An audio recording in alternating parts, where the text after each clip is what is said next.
मंजिला ससुराल। रात के 12 बजे जहाँ सब सो रहे होते हैं वहाँ एक घर से चीखने चिल्लाने की आवाज़ें आ रही थी।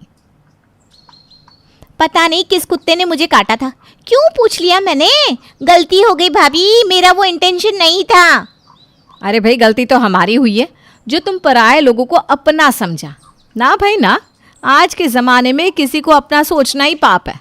सब आपकी गलती है विकास जी, और कीजिए भाई भाई। सही कहती हो भारती, असली गलती तो मेरी ही हो गई। पर मुझे क्या पता था कि घर को बांधने के चक्कर में मैं इस सपोले को दूध पिला रहा हूँ। हमारा कमरा बहुत बड़ा लग रहा है तुझे, तो अपना कमरा बनवा ले, तोड़वा दे पीछे की दीवार और हड़प ले पड़ोसियों की ज़मीन। अपने कमरे के अंदर महल चुनवा ले, मुझे क्या मतलब, पर मेरे कमरे में नज़र मत गड़ा। अरे क्यों ऐसे कुत्ते बिल्लियों की तरह लड़ रहे हो तुम दोनों? सौरभ भाई है तुम्हारा विकास, अब चुप भी हो जाओ। और सौरभ तू छोटा है ना, मांग ले माफ़ी।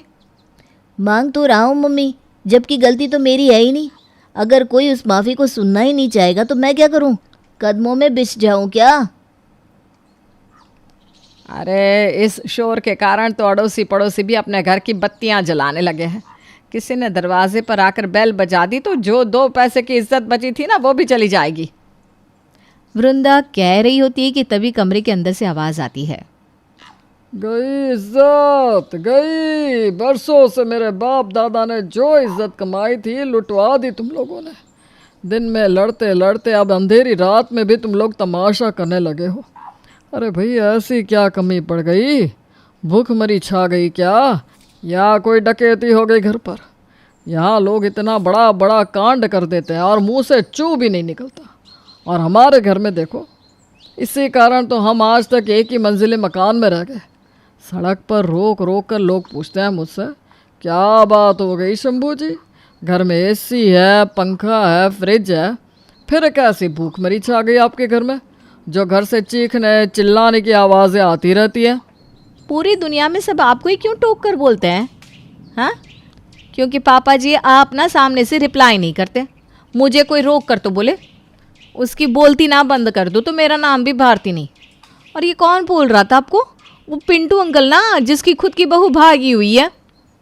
देख लीजिए आप वृंदा जी, आपके दोनों बेटों की लड़ाई मुस्ताक आ रही है। मैं तो चला जाऊंगा बाबा इस घर से, मुझसे बर्दाश्त नहीं होती ये बातें। 2 रोटी खाऊंगा, हरि के गुण गाऊंगा। ये कहानी शुरू होती है वृंदा के घर से। वृंदा के 2 बेटे थे। बड़े बेटे की शादी हो चुकी थी और छोटे बेटे के लिए वृंदा लड़की की तलाश में थी। बहू, आज सौरभ को देखने के लिए लड़की वाले आने वाले हैं, ज़रा चाय नाश्ते का इंतज़ाम कर देना। ये सुनते ही गुस्से से भारती अपने कमरे में जाती है और पति से कहती है, तुम यहीं बैठो, पैसों का बस हिसाब करते रहो और मैं यहाँ से चल बसूंगी। और मैं तुम्हें जाने दूंगा क्या? अरे क्या हो गया डार्लिंग, क्यों शेर पर सवार हो? न जाने क्या हो गया है मम्मी जी को, सौरभ की शादी की जिद पकड़ बैठी है। आए दिन किसी न किसी लड़की के परिवार वालों को बुला लेती है। कब तक सौरभ का रिश्ता होने से रोकूंगी मैं? शादी होगी सौरभ की तो उससे मुझे क्या फ़ायदा होगा? क्यों मुझे नौकर की तरह खटवाया जा रहा है यहाँ? कभी इसके लिए खाना बना दो, कभी इसके लिए। लड़की वालों से जो दहेज मिलेगा उसमें से क्या फूटी कौड़ी भी मिलेगी मुझे? पर लड़की वालों की सेवा मुझसे ऐसे करवाई जाती है मानो दुल्हन दरवाजे पर सोने की लड़ मेरे ही गले में डालेगी। अरे अब कुछ बोलो भी। तो रिश्ता तोड़वाना है क्या? और नहीं तो क्या, हमारा बेटा 8 साल का हो गया है, अभी तक वो आराम से सौरभ के साथ सोता था। अब जब सौरभ की बीवी आ जाएगी तो क्या वो सोने देगी हमारे बच्चे को अपने कमरे में? उसे तो हमारे साथ सोना पड़ेगा ना। और इस छोटे से बिस्तर में हम 3 लोग आएंगे कैसे? सही बात है, किंग साइज के बिस्तर में हम 3 किंग जैसे लोग आएंगे कैसे? अच्छा तुम फिक्र मत करो, मैं लड़की वालों का दिमाग ऐसे घुमाऊंगा कि वो मना करके चले जाएंगे। विकास जब अपनी दुकान जा रहा था तब रास्ते में इत्तेफाकन लड़की वाले मिल जाते हैं। भैया, शंभूनाथ जी का घर कहाँ पड़ता है? एड्रेस तो यही का था। क्या काम है जी आपको उनसे? वो हम उनके छोटे बेटे को देखने आए। अच्छा, सौरभ को। आपकी बेटी गोद ली हुई है क्या, जो आप ऐसे लड़के से उसकी शादी करना चाहते हैं? 1 नंबर का नाकारा निकम्मा लड़का है। खैर मुझे क्या, सीधे जाकर बाएं मुड़ जाइएगा। ये बोलकर विकास आगे बढ़ जाता है और मान लेता है कि विनोद उल्टे पांव वापस चला जाएगा। कैसी किस्मत है ना पापा मेरी।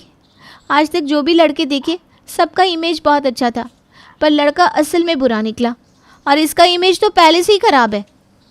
कान भरने वाले बहुत मिलेंगे बेटा। अब यहाँ तक आए हैं तो शंभू जी से मिलकर ही रहूँगा मैं। और जैसे ही निधि का परिवार शंभू जी के परिवार से मिलता है, खास करके सौरभ से, उन्हें सौरभ पसंद आ जाता है और वहीं निधि और सौरभ का रिश्ता पक्का हो जाता है। और 15 दिन के अंदर अंदर ही दुल्हन बनकर निधि वृंदा के घर आ जाती है। सभी रस्मों के बाद सभी अपने अपने कमरे में चले जाते हैं और रोज़ की तरह रोहन भी अपने चाचा के कमरे में चला जाता है। आप यहाँ सोते हो बेटा चाचू के पास? हाँ, मैं तो हमेशा से यही सोता आया हूँ। पर आज से ना यहाँ चाची सोएगी बेटा। अब आप बिग बॉय हो ना, चाचू आपको अपने पास नहीं सुला पाएंगे। अब पापा के पास सो जाओ। अच्छा तुम यहीं सो जाओ, चाची कहीं और सो जाएगी, है कि नहीं? निधि थपथपाकर रोहन को सुला देती है और जैसे ही वो सोता है, सौरभ उसे अपनी गोद में उठाकर अपनी भाभी के कमरे में सुलाने ले जाता है। रोहन को सौरभ की गोदी में देखकर भारती समझ जाती है कि आज तो उसकी नींद खराब होने वाली है। माना तुम दोनों के फेरे सुबह ही हो गए थे, पर असल में तो अब पता चल रहा है कि मेरी देवरानी घर पर आई है। आते ही बेचारे मेरे बेटे का कमरा छिन गया। खैर, तुम लोगों की भी तो फर्स्ट नाइट है, तुम लोगों को भी प्राइवेसी चाहिए होगी ना। सौरभ जाओ, फिक्र मत करो, रात को बीच में अगर रोहन उठ जाएगा तो मैं संभाल लूँगी। वो क्या है ना, इसे तो मेरे साथ सोने की आदत डालनी ही पड़ेगी। चाचू अब इसका रहा कहाँ। आई एम सो सॉरी भाभी। वैसे रोहन एक बार सोता है तो रात में फिर जगता नहीं है, बस बीच बीच में बड़बड़ाता है। ये कहकर सौरभ अपने कमरे में चला जाता है और हो जाता है संग्राम का आगाज़।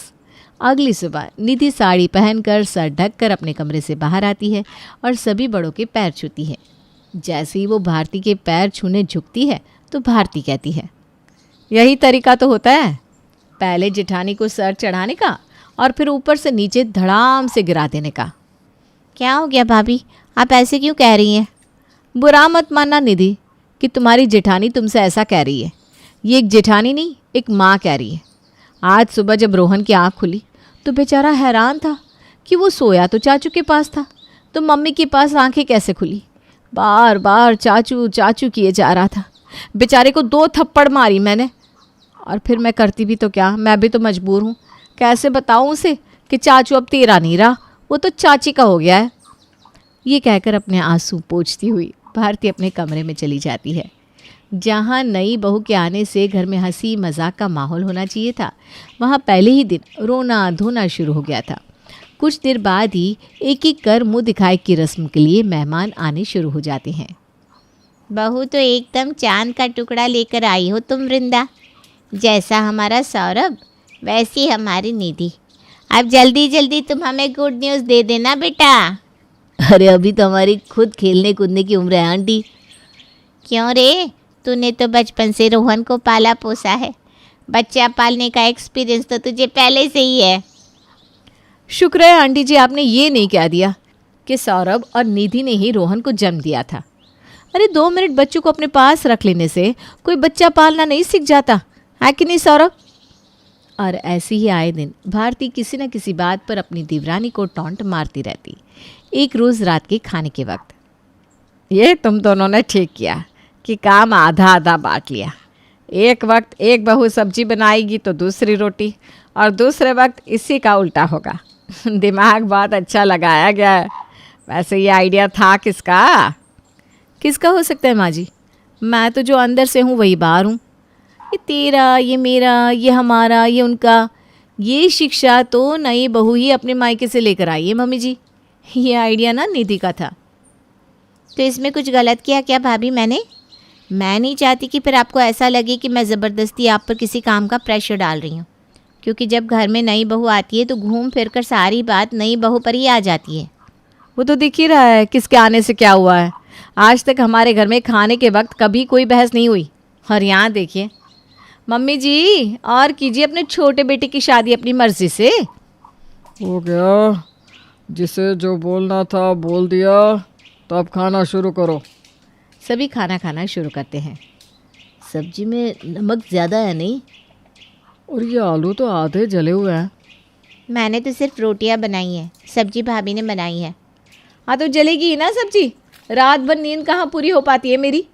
मेरे पति तो ठहरे भोले भंडारी, वो तो कुछ बोलेंगे नहीं, किसी भी हाल में रह लेते हैं, पर मुझसे नहीं होता बर्दाश्त। घर में हमारे हिस्से के नाम का है ही क्या, ये कमरा जिसमें ले देकर एक बिस्तर है।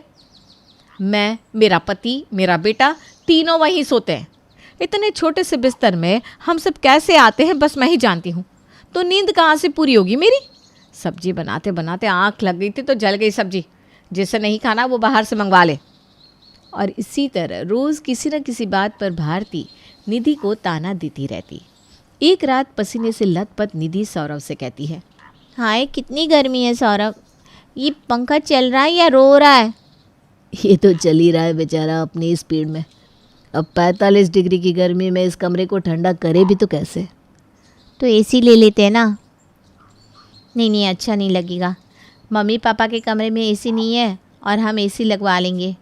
अच्छा एक काम करते हैं, उनकी ही रूम में एसी लगवा देते हैं और हम भी ना रात को वहीं सो जाया करेंगे। अगली सुबह निधि अपनी सास से इस बारे में बात करती है। अरे नहीं बहू, हम क्या करेंगे कमरे में एसी लगवा कर। बुढ़ापे में तो एसी और नुकसान करता है। बार बार एसी में अंदर बाहर करने से शरीर में और 10 बीमारियां लग जाती है। मैं तो खुद ही घुटनों के दर्द से परेशान रहती हूँ। अगर एसी लगवा लिया ना तो गठिया होने से मुझे कोई नहीं रोक सकता। और तूने मुझसे पूछ लिया, इतना कायदा रखा, यही बहुत बड़ी बात है। तू ना अपने कमरे में लगवा ले एसी। और ये सुनते ही भारती कहती है, अरे वाह मम्मी जी, मान गए आपको। इस बार की गर्मी में आपको एसी की ज़रूरत महसूस नहीं हो रही, पर जब मेरे कमरे में एसी लगी थी तब तो आपने फ़ौरन टोक दिया था। अरे बहू, क्योंकि उस साल मुझे लू लग गई थी, डॉक्टर ने बोला था ठंड में रहने के लिए। अपने घर की सारी एक्स्ट्रा खर्च, शंभू और वृंदा की दवाइयों के खर्चे, यहाँ तक कि रोहन की पढ़ाई का खर्च भी सौरभ ही उठाता था। पर वो कभी इस बात को जताता नहीं था। फिर भी हमेशा उसे ताने ही मिलते रहते। धीरे धीरे दिन बीतते जाते हैं। सौरभ और निधि की शादी को 2 साल हो जाते हैं और पिछले कितने महीनों से चलता आ रहा ताना बाना अब गृह कलेश में बदल जाता है। सुबह के 7 बजे वृंदा को अपने घर की रसोई से ज़ोर ज़ोर से चिल्लाने की आवाज़ें आती है। इतनी गरीब मारी में मेरा पति इतनी मुश्किल से मेरे बेटे के लिए बॉर्नविटा लाता है और तुम घोल घोल कर पी जाती हो। किसी बच्चे के लिए आया हुआ बॉर्नविटा मैं क्यों पीऊँगी भाभी? मैंने आपको कितनी बार बताया वो बॉर्नविटा नहीं था, मैं ब्लैक कॉफ़ी पी रही थी। वैसे तो हर तीसरे दिन घी आता है और सौरभ जी ही लेकर आते हैं। मैंने तो कभी नहीं पूछा कि घी जा कहाँ रहा है। एक ही रसोई है, घर के लोग ही खा रहे हैं ना, तो किसी के पेट में ही जा रहा होगा। कोई उठाकर नाली में तो बहा कर आएगा नहीं, तो किस बात की कलेश। तुम्हारे पति के पास नोटों की गड्डियाँ पड़ी होगी, हमारे पास नहीं है। तुम लोग बहाते होंगे राशन नाली में। ये दोनों फिर शुरू हो गई। अपने कमरे से निकलकर वृंदा रसोई में जाती है और अपनी बहू से कहती है, हो गया अब, इस रोज़ रोज़ के कलेश को छोड़ दो। तुम दोनों अपनी अपनी रसोई अलग कर लो। एक वक्त छोटी बहू खाना दे देगी मुझे, एक वक्त तुम दे देना भारती। और अगर ये भी भारी लग रहा है ना तो मत देना। अब तो घर में दोनों बहुओं की रसोई भी अलग हो गई थी, पर फिर भी भारती को चैन कहाँ था। उसे तो पूरे घर पर अपना अधिकार चाहिए था। एक शाम चीखती हुई भारती रोहन को मारते हुए अपने कमरे से बाहर आती है। सब तेरी गलती है, तू ना होता तो आज इस घर में इतना कलेश होता ही नहीं। क्या हो गया भाभी, क्यों जानवरों की तरह मार रही हो इसे? क्योंकि ये भाग्यहीन है। जवान हो गया है मेरा बेटा, अभी कुछ साल में इसके लिए लड़की देखना शुरू करना होगा। पर यहाँ तो इसका खुद का कमरा ही नहीं है, तो बहू रहेगी कहाँ? ये क्या कह रही हैं आप? शादी की अभी से फिक्र, बच्चा है ये। तुम्हारा कोई वंश नहीं है ना निधि, तुम्हें किस बात की फिक्र होगी? फिक्र तो मुझे ही होगी। मेरे बेटे की उम्र शादी लायक जो हो गई है। 10 साल कोई उम्र होती है शादी की भाभी? और आपको किसने मना किया है कमरा बनवाने से? आप एक और कमरा बनवा लीजिए रोहन के लिए। हाँ भाई, मेरे घर तो रेड पड़ रही है, इतने पैसे दबा कर रखे हैं मैंने। हैं, पैसे होते ना तो मैं यहाँ नहीं रहती। इस कलेश में रहने में मुझे मज़ा नहीं आ रहा है निधि। मैं तो कब का भाड़े के मकान में चली गई होती, पर उनके पास पैसे ही कहाँ हैं। किसी तरह तो हमारी दाल रोटी चलती है। और इस तरह भारती निधि को इतने ताने देती है कि वो रोती हुई सौरभ को फ़ोन करके घर बुला लेती है। लड़ाई इतनी बढ़ जाती है कि जिठानी देवरानी के साथ साथ अब दोनों भाइयों में भी बाताबाती शुरू हो जाती है। तू बीच में मत बोल सौरभ, तुम गिनकर 2 लोग हो और तुम लोगों के पास है हमसे भी बड़ा कमरा, तो तुम्हें तकलीफ क्यों होगी? ऐसी बात है तो हम लोग रूम आपस में एक्सचेंज कर लेते हैं भैया। अरे हम क्यों एक्सचेंज करेंगे सौरभ? नहीं, बिल्कुल नहीं। इतना ही बड़ा बनने का शौक है ना तुझे, तो छोड़ दे अपना कमरा और हो जा ऊपर शिफ्ट। ज़्यादा से ज़्यादा क्या होगा, ये फ्लोर ग्राउंड फ्लोर हो जाएगा। दे दिया मैंने तुझे ज़मीन, इसके ऊपर फ्लोर उठा ले। पहले पहला मंजिला तेरा, उसके बाद जब जिसकी औकात होगी वो उस हिसाब से ऊपर घर बनाता रहेगा। ये सुनकर सौरभ निधि का हाथ पकड़े अपने कमरे में आ जाता है। खाली ज़मीन दी गई है हमें, घर के बने बनाए हिस्से में भैया भाभी रहेंगे। जब उनकी मर्जी आएगी हमें ऊपर से भी हटवा देंगे। ऊपर भी पैसे लगाने से फ़ायदा नहीं है सौरभ। इतना अच्छा किया तुमने सबका, क्या मिला तुम्हें इन सब के बदले? खाली ज़मीन? अरे छत तो छीन ली गई हमारे सर से। निकाल लो अपना गुस्सा, सब निकाल दो। आज मेरी अच्छाई भी हार गई निधि। सामान पैक करो, हम यहाँ से जा रहे हैं। कमरा क्या, ये घर भी भाई भाभी ही रखे। सामान लेकर निधि और सौरभ दरवाजे तक आते हैं। नहीं बेटा, इस घर को छोड़कर मत जा। बड़ी बहू, रोक ले इसे। आज अगर ये मेरा राम इस घर को छोड़कर निकल गया ना तो ये घर बिखर जाएगा। ना वृंदा ना, आज इसे रोक मत, आज नहीं। और वृंदा का घर 2 मंजिला हो ही नहीं पाता। सौरभ निधि को लेकर अपने घर से हमेशा हमेशा के लिए चला जाता है।